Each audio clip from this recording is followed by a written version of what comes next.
Goldilocks zone. क्या है ये गोल्डीलॉक्स जोन? गोल्डीलॉक्स जोन को हम हैबिटेबल्स जोन भी कहते हैं।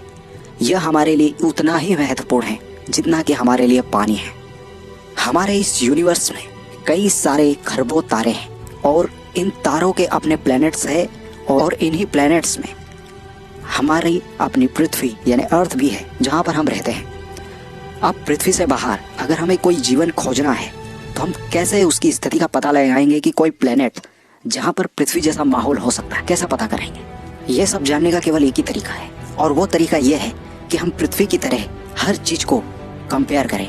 जैसे किसी तारे से पृथ्वी की दूरी यानी कि हमारा जो सन है उससे पृथ्वी की दूरी जितनी है इतनी ही दूरी किसी और प्लेनेट की हो, या ये कहें कि एक ऐसा क्षेत्र जहाँ पर पानी हो, हवा हो, एटमॉस्फेरिक प्रेशर हो, या हम ये कहें कि जीवन के लिए जो जो भी महत्वपूर्ण कारक है वो सब उपलब्ध हो उस प्लेनेट पर। और ये सब तभी संभव है जब किसी तारे से किसी प्लेनेट की दूरी पृथ्वी जैसी हो जहाँ पर सब कुछ बैलेंस हो।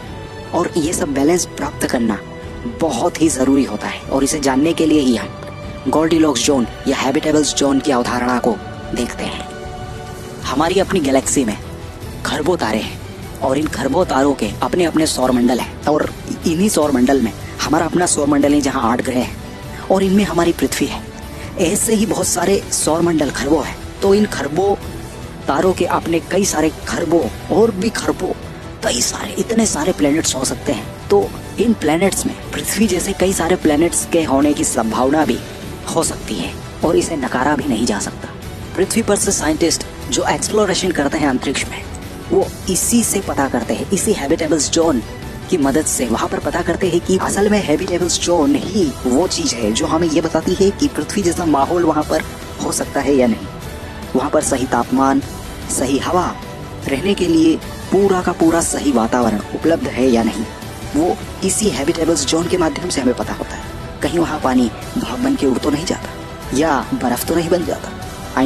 टेम्परेचर भी वहाँ पर महत्वपूर्ण कारक होता है और उसी को भी हम वहाँ पर देखते हैं और उसके साथ कई सारी चीज़ें देखते हैं जो हैबिटेबल्स जोन के अंतर्गत आती हैं। हम ये ना समझे कि पृथ्वी पर हम अकेले हैं, हमारी पृथ्वी अकेली एकमात्र है। हमारी इस पृथ्वी के जैसे कई सारे पृथ्वियाँ हो सकती है क्योंकि 10⁻12 की संख्या में हमारे पास गैलेक्सीज है और इन गैलेक्सीज में बहुत सारे तारे हैं और तारों के अपने अपने प्लैनेट्स भी हैं। तो पृथ्वी जैसे प्लैनेट्स की होने की संभावना भी है।